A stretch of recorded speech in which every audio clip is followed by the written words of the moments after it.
Well, hey there, everybody. Welcome to another episode of Andrew and Jerry Save the World. This is episode 91, which Jerry and I are going to figure out what the title is once we finish our discussion. I'm Andrew Langer. Jerry Rogers. And yeah, it's been a busy week. Jerry and I felt like we really needed to get together and have a conversation, especially given all the things that we've been talking about this week. Jerry is the celebratory mood from the election has worn off, and you are once again back to being convinced that we have lost everything. Well, again, what struck me, and I called you yesterday, Andrew, because I'm listening to the oral arguments of the Supreme Court about this transgender protection, essentially prohibiting minors from getting these irreversible uh, procedures. Uh, the left says, gender affirming care. We should stop using that Right. phrase. Um, and I'm listening Hold on, to hold on, hold on. Just to underscore that for a second, because this meme has been floating around, and I think it's a brilliant meme. If genders aren't decided by your genitalia, then how does, you know, cutting off or mutilating your genitalia determine, affirm your gender?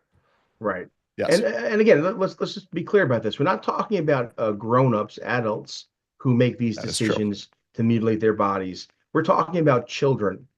And listening to the more liberal, progressive judges and comparing a sex change on a minor, a little boy having his testicles removed, Right, comparing that to the risk of taking an aspirin, right, or banning these procedures for minors, right. mind you, is another justice compared it to the banning of interracial marriage. And I thought to myself, if these learned people, educated at the finest institutions, and this is the best of the best.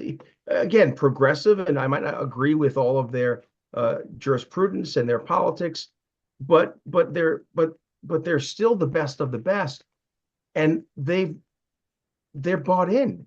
Right. We've lost it. So when Well, when whoa, whoa, whoa, whoa. Time out. We've lost it insofar as societally we've lost roughly 40% of the population. I would say probably even fewer than that but who have bought this, hold on, who have bought they this have hook, all line, the and sinker, but institutions. the vast majority, I think the vast majority of the population does not go along with this. Yes and no. I would compare this to a broken arrow scenario where the enemy has invaded the camp and you're calling firepower upon yourself to defeat them. Whether it's 40% or 30%, even if it's just 15, it doesn't matter. What matters is they control the public schools, the universities, the corporate Well, boardrooms. They control the legacy media.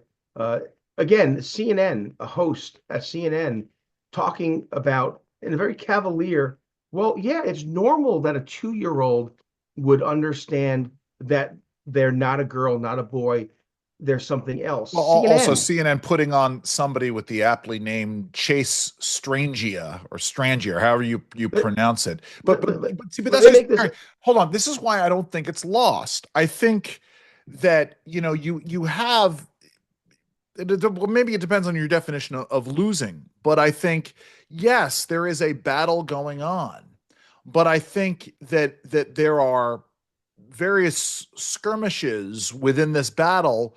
They've won some, but we are winning eh, in other areas. I think I would be much more concerned if millions hadn't turned out and this was one of the issues that motivated them to the polls in the fall. The fact that Trump won the election and this was one of those kitchen table issues, I think says that the battle isn't lost. It is still very much a fight. See, I would say the war is lost, but there are still battles worthy to fight. There are still remnants to protect. I'll give you an example. Yeah, So the tragic news of the United Health CEO being gunned down, assassinated right. in New York City. There are learned people, media, uh, professors uh, who are saying, bravo, Yeah, this is a good thing. The murderer is a hero because we don't have single payer. And therefore, all these people die from at the hands of their insurance companies. So killing a CEO is a good thing. That is a lunatic position. right. And I'm sure there are loons on the right and the left. But the problem for us, and this is why I say we've lost the war, the loons on the left are all in positions of authority. Right, but Jerry, I mean, well, I mean, they're in certain positions of authority, but I think that there may be the at least my problem with what you're saying is that sorry, there are dogs barking in the background, in that it to me, I'm wondering if you're not sort of putting a disproportionate emphasis on this, as though CNN and who they put on is somehow reflective of the greater population. Now, I agree with you that that their attempt is to influence the mindset, and certainly the most disturbing aspect of this is what is happening in our public schools, though I think that's where the other pushback happens. But I don't think you can take you know CNN's relentless coverage of something or MSNBC's perspective and say, well, this is reflective in the general population. I get that, but the Yeah. problem is, you know, go back to when we were kids, Andrew. Your mom, your dad would say to you, don't call your sister an idiot Right. because words matter. And if you keep on telling someone over and over they're an idiot, well, eventually they're going to be an idiot, Right. right? And so we are propagandizing children in kindergarten to be sexualized. We're desensitizing them to these issues. But it's not just kindergarten public schools. Everyone who watches or is listening to our program, they work at a corporation and they have to go through, if not annually, a number of times during the year, so-called diversity, equity, inclusion training that is propaganda. That is, Yes. we have weaponized and propaganda and weaponized and politicized the corporate boardroom, college campuses. Look, I'll give you another example. Right. Well, hold on. Before you give me another example of this, but again, there we are seeing this is where elections matter and changes in leadership matter, right? We now have this story out of Rutgers, study out of Rutgers, which demonstrates what we have long said about DEI and the negative consequences, whether or not it's in the corporate world or elsewhere. The idea And that why if you and highlight, what did the New York Times and Bloomberg News and everyone else do with that study? you tell everybody. They spiked it. They wouldn't cover it. Right, but okay, but again, so this is right. This gets into part of the problem, which is the incremental nature of all of this, and this is what you're talking about. There is I believe uh, I have anecdotal evidence to support this, but yes, as we move down this road and the left moves the ball down the field incremental bits at the time, we can get into the issue of gay marriage and how that changed it. You and I talked about 20 25 years ago. But there is this recognition, the cognitive dissonance on the part of people, and this is where the pushback goes. So when you get the boardrooms changing this, when you get the New York Times spiking stories, nevertheless, conservative media is talking about it, and this is where the implementation happens at the governmental level, right? Where we are going to wind up in two very different societies, but that's where comparative federalism does its good. I'm sorry, go ahead, Jerry. No, and I don't disagree with that, Yeah. but isn't that more evidence that we've lost that we're going to have to rally around red communities, but these communities won't last. The thing is this, they are capturing young people, and eventually that is what gives them the victory. They are capturing young people. Now there is the remnant. There's the Rogers family. We've had 5 children. They've gone to private Catholic school. They've gone to a Catholic university. We have been very purposeful to spend all our money on our children's education so they are not deconstructed at school or at university. But most Americans don't do that. You know, Right, they don't. But yeah, Jerry, but at some point in time, and this is where that issue of the most well-intentioned policies eventually bump up against very real realities, right? So you get the kids who get indoctrinated on the DEI side of things, but eventually they come into the real world and the real world confronts them and the policies change. So just because now, and again, I say this with regards to the issue of the issue of gay marriage and sort of the sexual age of consent issues that you and I have talked about here, but there is pushback and the pendulum swings the other way is my point. I guess, but we haven't seen a pushback. Again, I don't mean to be a curmudgeon in this way. I still think we need to argue and Jerry, fight and persuade. look at the corporations that have announced publicly that they're abandoning the DEI It's just situation. Look it's at the the reason why it's news on our side is because there's so precious few. There's a handful. In fact, let's name them: um, Walmart. I mean, you Yeah, name the others. but the point is, as you get the Walmarts of the world that do this, that's a story because they announce it and they talk about it. Other corporations are doing this, but they're not getting the fanfare about it.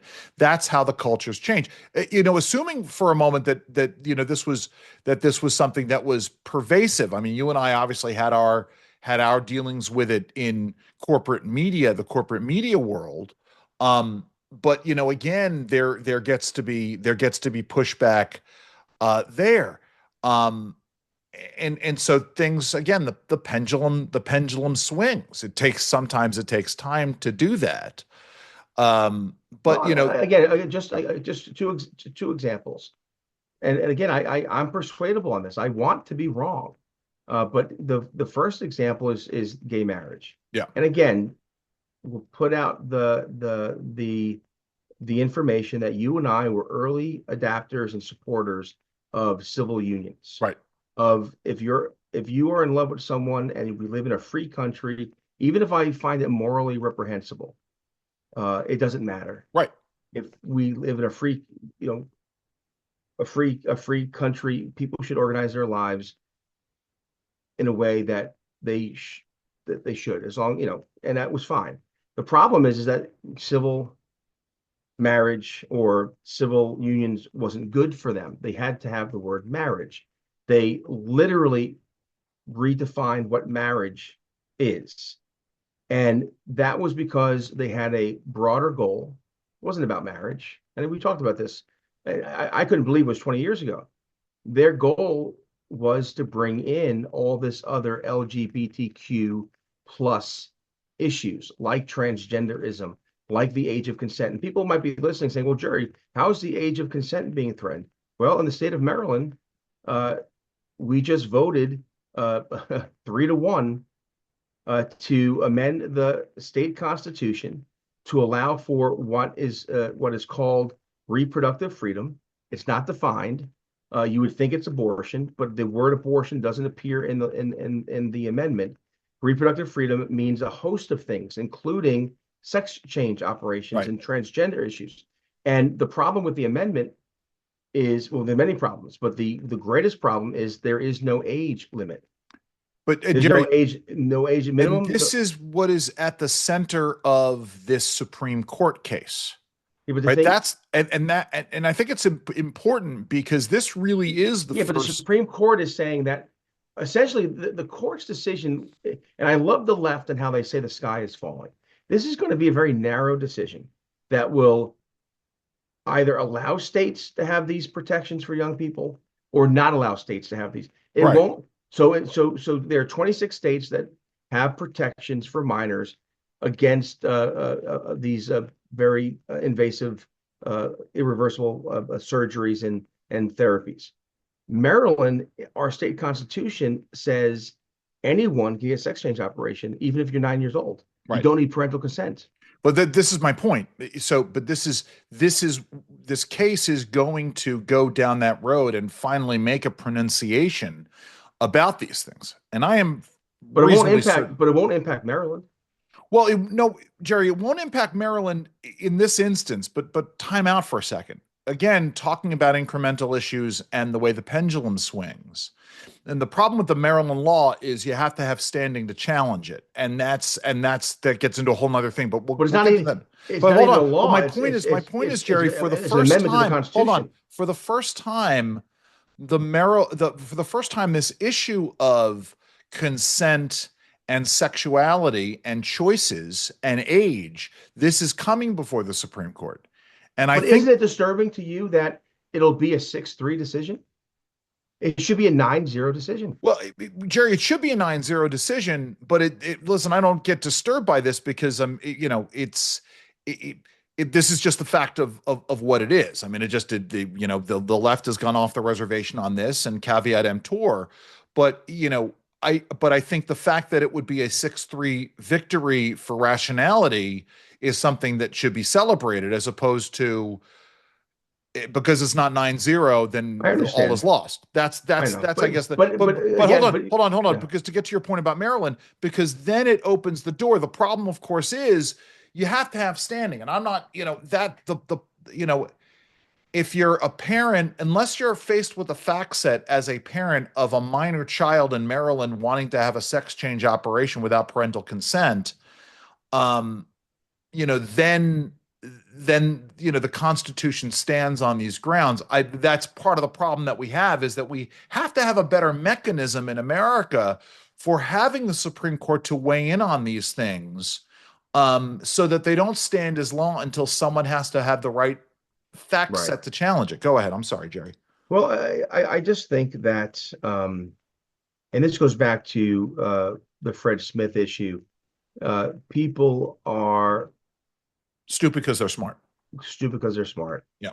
and I think that doesn't apply anymore.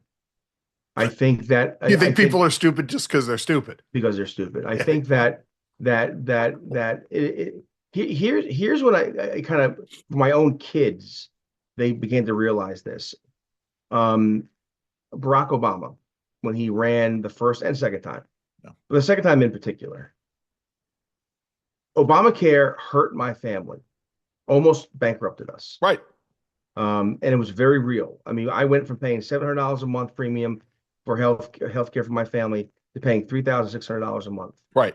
Yeah, right. $3,600 a month times 12 months, and that was didn't include out-of-pocket costs. Right. All right, almost bankrupted us. Having insurance almost bankrupted us.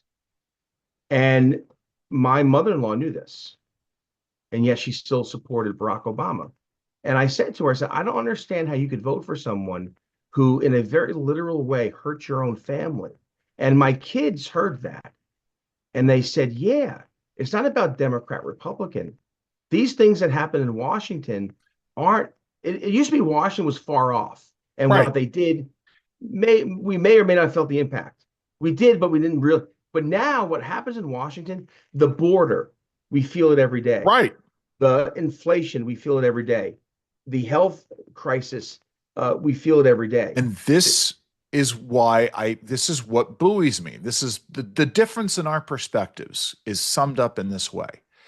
To me, the fatal conceit of modern progressivism and the great misstep that they made was on this insistence, the going down the road of you will be made to care, whether it is the mob surrounding people in Georgetown and demanding that they pledge fealty to Black Lives Matter, or whether it is, as you talked about, the almost bankrupting a family because of an insurance mandate, or the crazy stuff that kids are coming home and spouting.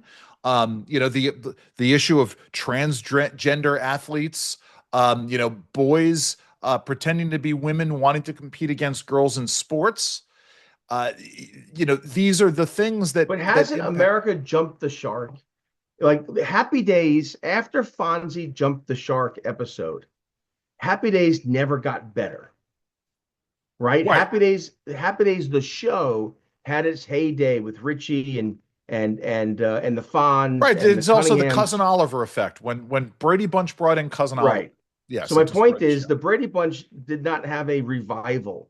Uh, the Fonz and Happy Days never had its Right. revival. My Joni point Joni is, Loves Chachi was not right. successful. The I Brady don't. Brides was never The thing is, successful. these Yes. very lunatic issues are now part of the mainstream. They're never going to be put But back. but this is my point, is I don't think that they are. I think that's the difference in the trajectory, is that at some point in time people wake up and they recognize, wait a minute, this does not make sense to me.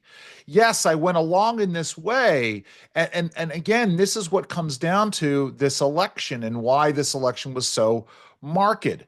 Yes, you're going to get people who are so ingrained and so, who just can't wrap their heads around the fact that Donald Trump won the election, and they're never going to go down this road because they've bought into this. But Jerry, it's like other issues with faith. Eventually, yeah, there are always going to be people, right? Give you a good example.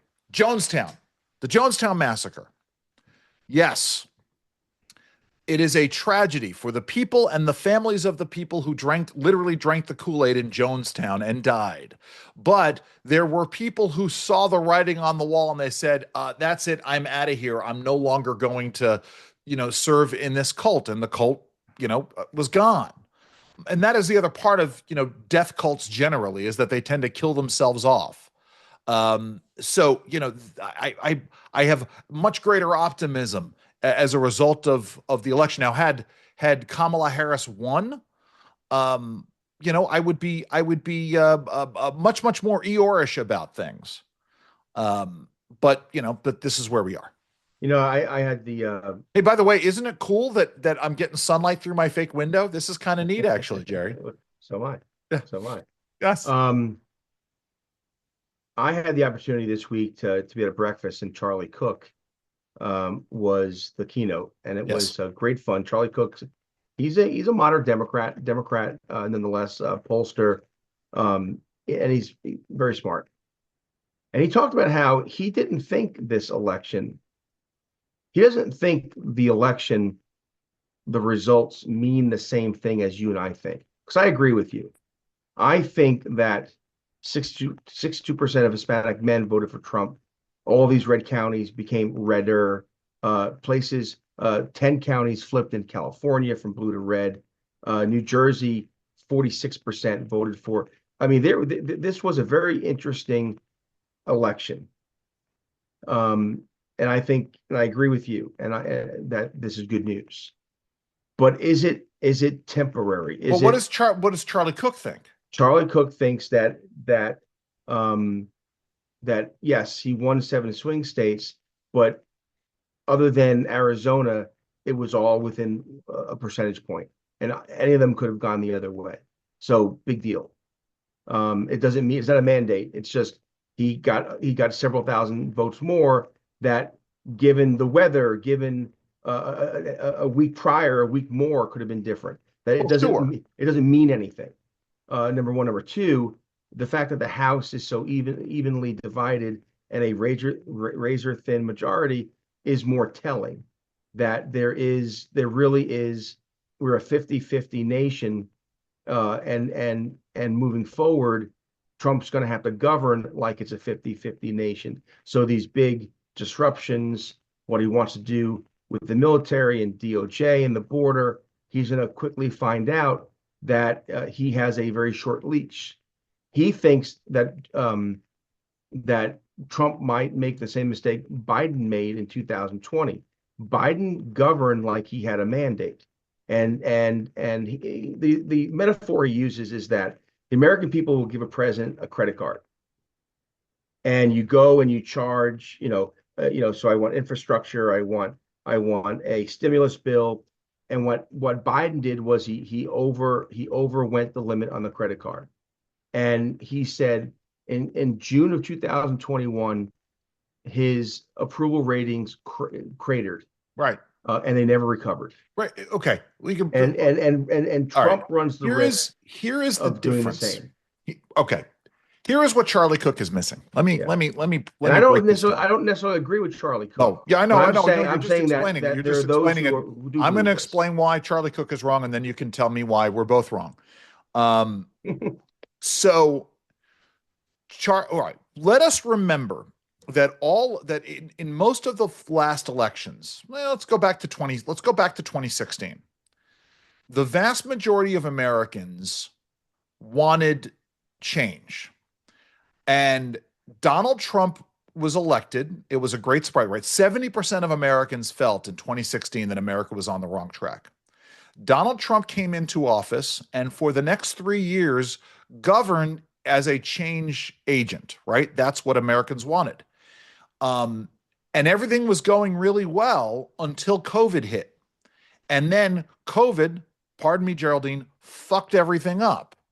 And all of the great change that Donald Trump brought was not just stymied, but reversed. So that when election 2020 rolled around, Americans wanted a change again. What they didn't want was the change that Joe Biden was promising and that anybody would have known. They just knew that they didn't want this COVID thing anymore. And the Democrats had made Donald Trump so toxic that they were not going to reelect him in 2020. I think it would have been very different absent COVID. Yeah. In fact, What about the 2022 midterms? The Republicans picked up 9 seats in the House and got the majority, right. but lost a seat in the Senate, Pennsylvania, because Toomey retired. Well, I think there you get into. Is that significant of anything? Well, I mean, I think it's just emblematic of what did the Democrats run on? What did every Democrat run on in 2022, Jerry? They ran on January 6th. Yeah. January 6th, January 6th, January 6th, insurrection, insurrection, insurrection. And the media was just constantly beating the drum about this.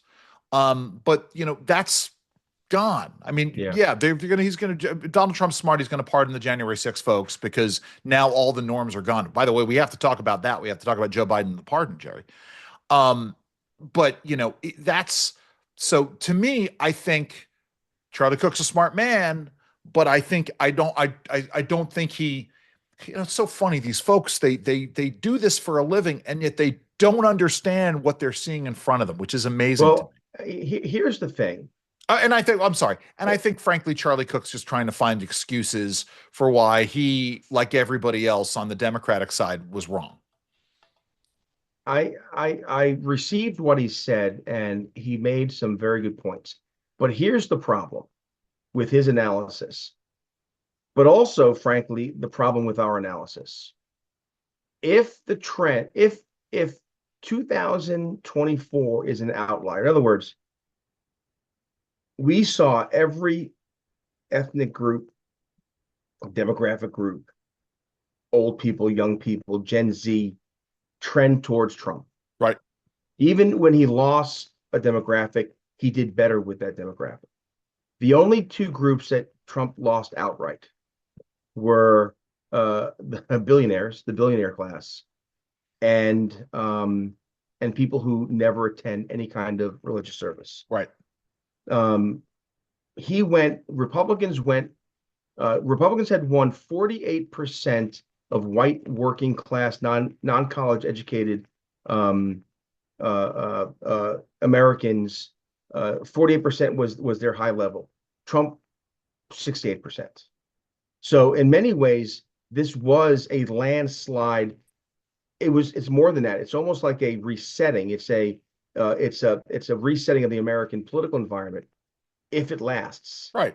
And that's we don't know if this is a Trump phenomenon or if this is folks ready to break and be more GOP friendly. We don't know yet.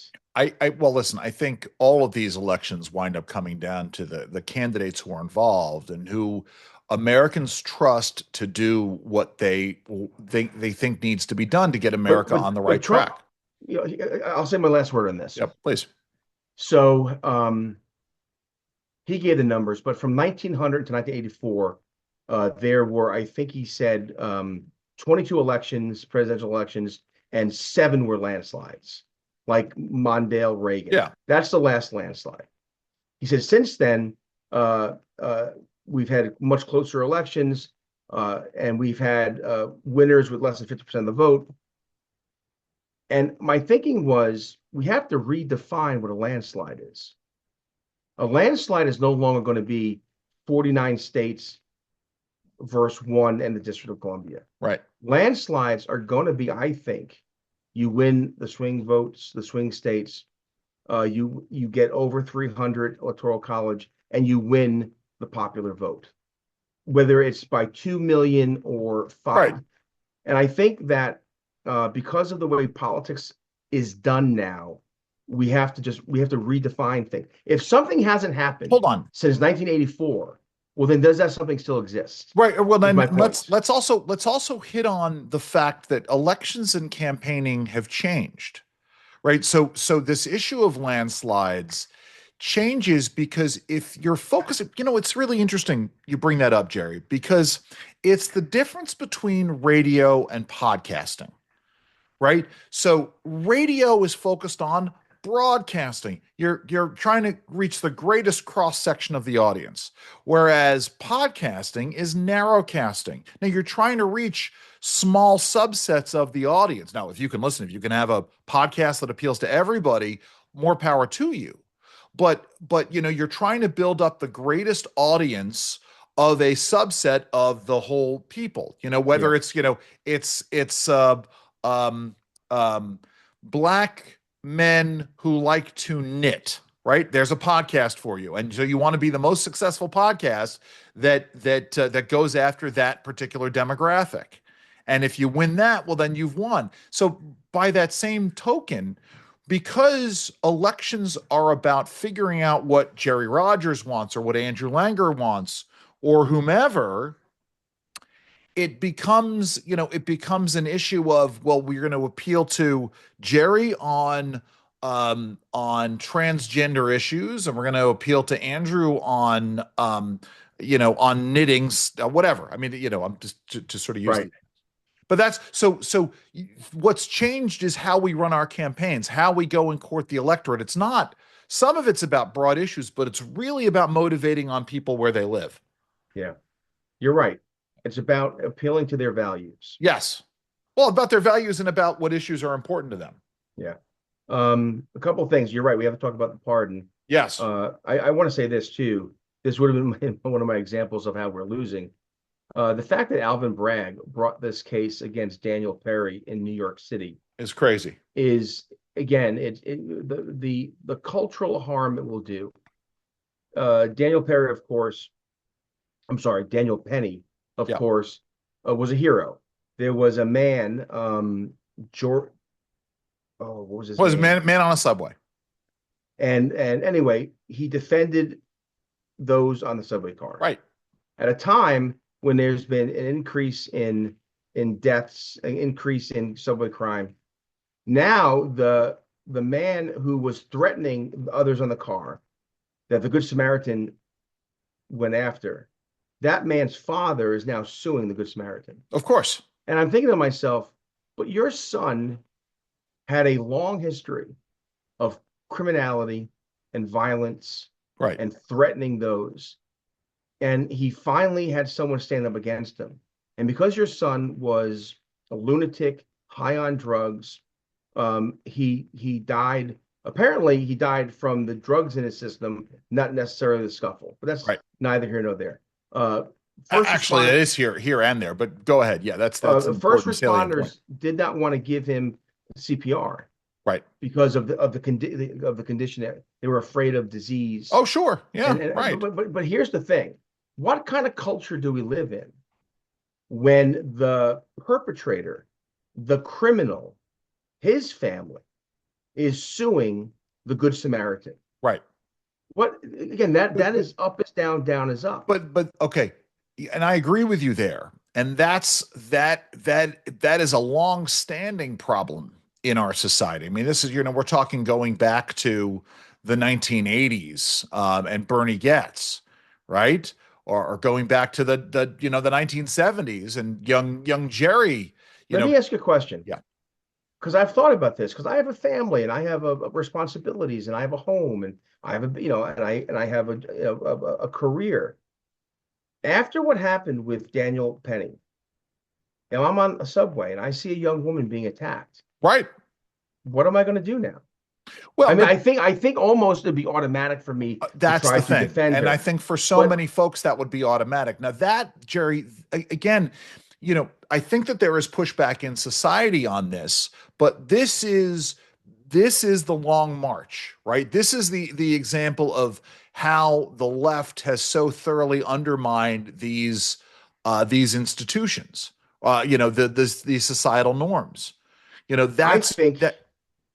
Sorry, go ahead. I think Alvin Bragg, again, infamous for going after Donald Trump in lawfare, inappropriate application of the law, going after his political opponent.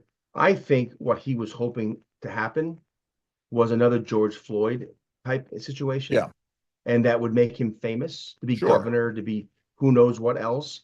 And I think if Daniel Penny was Hispanic or if he was black or Asian, this never ever happens. I agree I with that. think I think it's only because he was a white young former Marine that Alvin Bragg went after And him. that's the other thing that gives me hope, Jerry. Now New York is New York. So I don't know what it would take for it to happen here.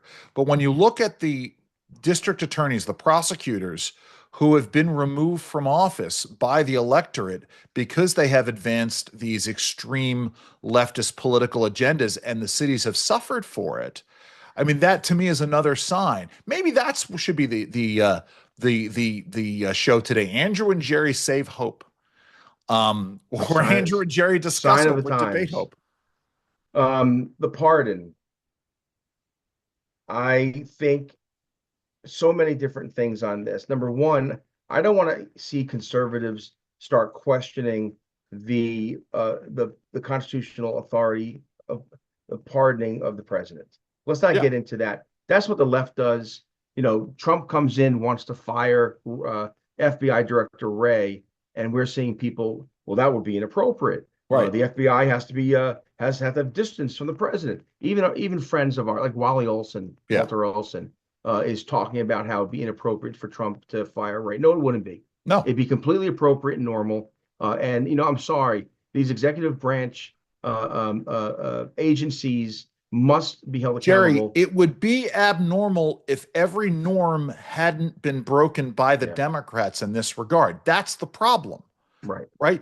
Let me. Sorry, go ahead, because I want But to. anyway, but on the pardon, he has the authority to do it. Although the manner in which he did it was extra constitutional. There's a manner in which the president is supposed to issue a Right. pardon. Apparently, he did not do this. He emailed it. He linked it. He And may not have so known. He may not have known any better. I mean, yeah, exactly that's the right. thing. So that's But procedural. But here's the thing that really bothers me, and how people aren't seeing this. This is an admission that the Biden family is corrupt. right. That's what this pardon is about. It's not about selective prosecution or his poor son or any of that. This is about Joe Biden wanting to protect himself, his family, his son, because of their criminal activity over the past I'm not so sure that it protects decades. him, but I think it's Well, also that's I that's a think it's good point. also a massive fu to the American people, right? I mean, that's the central issue Well, the here. thing is, too, he could have over the past year or so, he could have said, you know what? I don't want to pardon him. However, I'll make that decision Well, after the Justice Department does its Well, job. this is also why I still feel that Donald Trump should have, planted the flag on this issue and said that at least when it came to the gun paperwork charge, that Donald Trump was going to pardon him for that. Because at the end of the day, Trump could have made great hay over this, and it would have been like Joe Biden was just reacting to it. The blanket pardon is a whole different thing, and this rumor going around that there are going to be blanket pardons issued to a whole host of Biden Fauci, administration officials. Fauci, and Yeah. others. Um, Uh, um, Cheney, Fauci. right. Why would Liz Cheney need a pardon? That's well. That's and well, we all know this. I mean, because it gets down to the way that they conducted this Can investigation I down just the make road. one point Please. about the pardon? that I also find very disturbing, and that is, the legacy media is talking about how, well, Joe had no choice because this was a select prosecution. They were going after him only because he was the president's son. And then who knows what might have happened in a Trump administration. He wants to go after the American people. In other words, they're accusing Trump, who hasn't done anything yet. They're Yes. accusing him of doing what the Biden administration Right. has They're done. blaming Trump for Biden pardon it for Biden Right. taking this extraordinary step. Number one, but here's the most important thing that no one has talked about except for maybe Molly Hemingway at the Federalist, and that is it was already a corrupt prosecution insofar as there were other crimes he was guilty of. Right. And they purposefully let the statute of limitations wear out, go out. They purposely didn't go after him for the more serious crimes. Right. And they went after him for essentially Let me this low-hanging fruit. let me explain why this is important because to take it back to the capo di tutti capi of these political prosecutions, Watergate, right? And remember that one of the things that Woodward and Bernstein learned was that the Watergate indictments were going to extend to the burglars and Liddy and a handful of others, Haldeman, et cetera. And that was it. It was going to stop with essentially those men. And that's exactly what happened because you start to charge people and that's it. It ends. So you charge him and you get this guilty plea. And remember, this is why the whole prosecution broke down at the end, or the plea agreement broke down, because the judge actually read it and said, wait a minute, you're absolving him from any future prosecutions, regardless of what might be in there. That's not supposed to be the scope of this. And then they went back and forth and the thing fell apart. The plan was to prosecute him, I'm sorry, get him to plead guilty to these bullshit lower charges that probably shouldn't have been prosecuted in the first place, in order to stop the investigations into what was important. And this is something that this is the problem that we've had. Exactly right. All right. Because this is, we never investigated, and I know I've used this before, what was happening with Hillary Clinton's governance of the State Department when she was Secretary of State, right? We've all been focused on the home cooked server and the wiping the server clean, what with a cloth. But there were things that were happening at the State Department under Hillary Clinton's watch that were never investigated because these other things took precedence. We have to know as a people what was happening between Joe Biden, Joe Biden's brother, Joe Biden's son, other members of the Biden family, while Joe Biden was vice president of the United States. And all of these people were being paid hundreds of thousands, if not millions of dollars by foreign governments while Joe Biden was having influence over federal public policy. Let me add to this. And so we have to go back, and that was what they were trying to avoid. And what this pardon doesn't quite understand is if Hunter Biden has no fear of prosecution, then he has no immunity to hide behind under the Fifth Amendment. So they can call him to testify. Right. And if he refuses to testify, that's a whole new charge. That's not something that is covered contempt. And let me get into the other part of this, which is we as the American people have a right to know whether or not the president of the United States encouraged his son or advised his son to defy a lawfully issued congressional subpoena into an impeachment inquiry.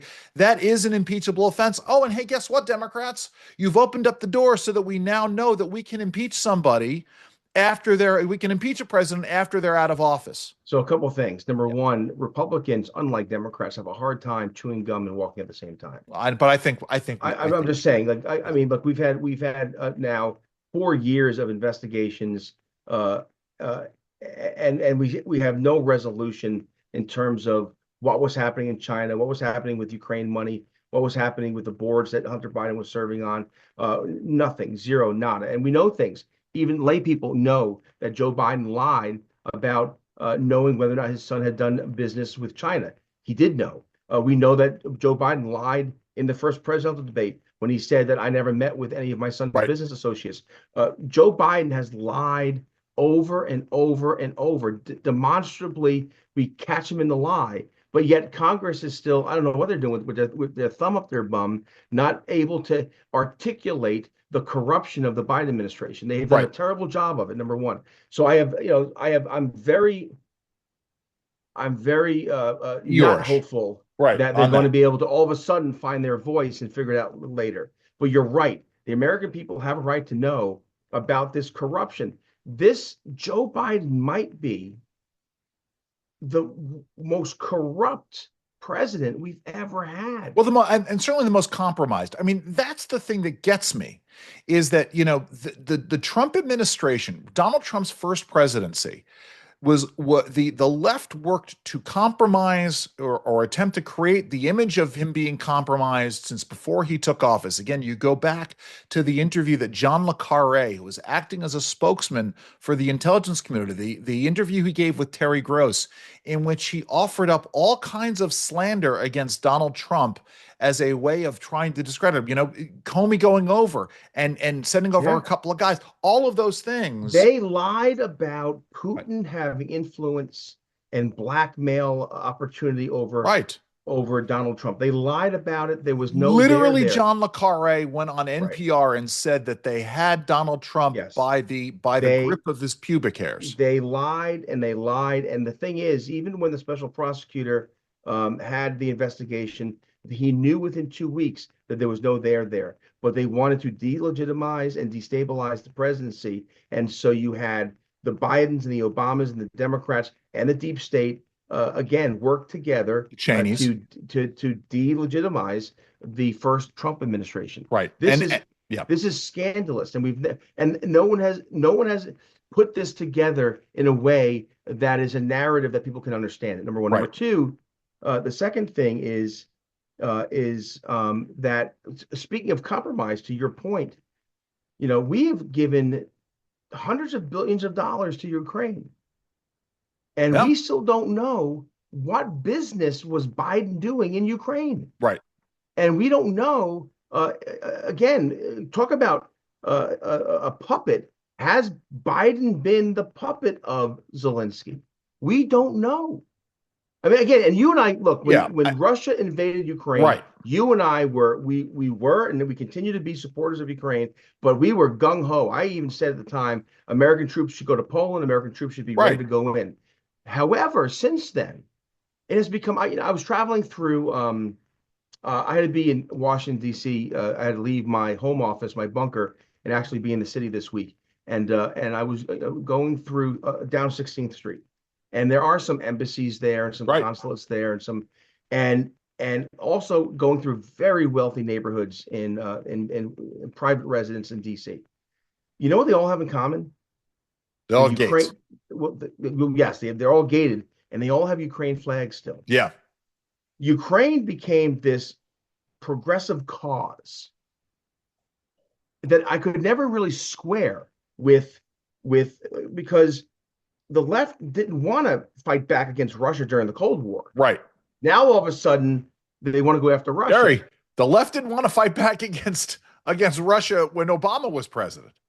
Right. And Right. now, so my point is that why has this all been some massive effort? Like, I don't look here, members of Congress, maybe they thought, well, there could be something devastating here. So let's make sure we always avoid it. The Jamie Raskins and others. Sure. I don't think there's a smoking gun. I don't think there's this evidence of Biden colluding with, but however, there could be. Right. And the entire Washington establishment has been terrified of that, which is why they have obfuscated, why they have been gangbusters Well, Jerry, for Ukraine. isn't it the same thing? Again, it's when faith takes precedence over facts, right? It's Yeah. the same reason why the left will not acknowledge, Democratic leaders will not acknowledge. They will, go to the mattresses. They will go down swinging that nothing was done wrong on the part of, I mean, unless it was something that Trump decided, right? Everything Trump decided with regards to COVID was shit. But every other policy they will go down swinging on, whether it is how we were dealing with vaccines and the vaccine mandates or masks or the impact on kids. There's never going to be Joe Biden putting out the signaling, or the Biden team signaling preemptive pardons for folks like Fauci. They won't, but that's the problem where faith sort of takes over this. we have to live in a world in which we are not afraid to ask questions, especially when we're talking about massive amounts of public money. Real quick, because we're running short on time. There's a whole story. Matt Boyle. This is why I was emailing you about getting Matt Boyle's number. I'm going to have him on. I'm in for Tony Katz tomorrow. This story about a solar project that almost $1 billion, $750 million was sent to. That the Justice Department essentially on election night tried to make a lawsuit go away on, because again it was one of these solar power scandals where hundreds of millions of dollars was spent and yet there was no production. Again, we have a right to know when these things, what's going on with these things. Yeah, I think at the end of the day, the corruption of Joe Biden and progressives, it was in front of us, and this is why they're threatening or they are offering up trial balloons about preemptive pardons for No pun Fauci. intended. Yeah, because because they realize that, well, we went after our political opponents. We tried to knock Trump off the ballot. We tried to put Trump in jail. We tried to bankrupt Trump, and not just Trump. There are Trump supporters who actually did go to jail because they refused to break their oath Right. of, you give counsel to the president, you should not be compelled to testify what that Right. counsel was, and they stood by their principles and went to jail for it. And so now the left is like, oh, shoot, Right. we're going to have a couple of years here. And because they did it, the assumption is, well, the other side will do it. I don't want to go down that road. I want to have a clearing of the deck at DOJ and FBI. We need to reset government and Right. clean it out, but we have to do it in a way that is transparent and righteous. And I Agreed. think, and if I'll end here. Three things I think Trump must do, maybe three and a half. The first is what I just said. We need a reset, a reckoning of the government, public health, the Justice Department, FBI. We must have that reset, that reckoning. Government has to be transparent and it can't be seen either in reality or in perception as working against the American people, like the government was. The Right. government was working against the American people, censorship, banning, and targeting Christian parents and pro-lifers. Oh yeah. Again, a task force at DOJ to go after pro-lifers. You can't have the government targeting and warring against the American people. That's Trump's number one agenda item, I think. The second thing, of course, is resetting the economy and trade and the border. And I connect the border to all of this Sure. because we're not going to be able to solve our problems with Social Security entitlements and Medicare if we're bringing in 5 million illegals a year. We're not going to be able to deal with housing costs or inflation costs and spending issues if we're allowing the chaos and the lawlessness at the border. And so we have to deal with the border and the economy in tandem. It has to be done. If he doesn't do it, then he's a failed president. And the last thing is he has to settle what's happening in the Middle East and what's happening in Ukraine. Yeah. He again, I don't know what the answers are yet. I liked what Trump did just 3 days ago. He told Hamas, release them or I'm coming after. There's hell Right. to pay. That's what we need. We have had a weak president. And Trump needs to not just One give good. one clear message. America is unified. America stands with our And we're allies, coming to and we're get you. not we're not gonna accept this stuff. Jerry, you're on Sunday. You want to and the other point? I'm on Sunday. That's all for now. I'm on Yeah. Sunday. It's interesting. As we're recording this show, there's a tragedy that happened about this United Health Yeah. CEO who was assassinated, and I've had to reschedule some of my podcasts, the Business of America podcast, out of respect because we were going to handle Sure. some issues of PBMs, insurance, and these sorts of things. And we thought it was in bad taste. So there's a new podcast up right now, an entrepreneur and manufacturing. We talk about manufacturing on the Business of America. It was dropped yesterday. It's a good episode. And I'm rescheduling some others for next week. well, we'll talk about this in a second, but I want you to come on with me. I'm in for Tony Katz tomorrow, Friday, December 6th, noon to 3 p.m. Eastern on WIBC nationally syndicated. I'm going to be in for Kim next Friday, the 13th, from Kim, 9 to I said, noon. It's going to be fun. I'm excited about that. A new episode of the Lunch Hour Federal Newswire dropped yesterday. I talked with Paul Eikenson and Tim Lee. Paul Eikenson used to be a kiddo. We talk about the FTC. We talk about all kinds of fun stuff there. Um, the FTC needs anyway, to be reset. yes, Jerry, what do you want to do? I'm up for Find that. the truth, plant your feet, and stand firm. God bless you all. God bless everybody. Have a great week. Please stay safe.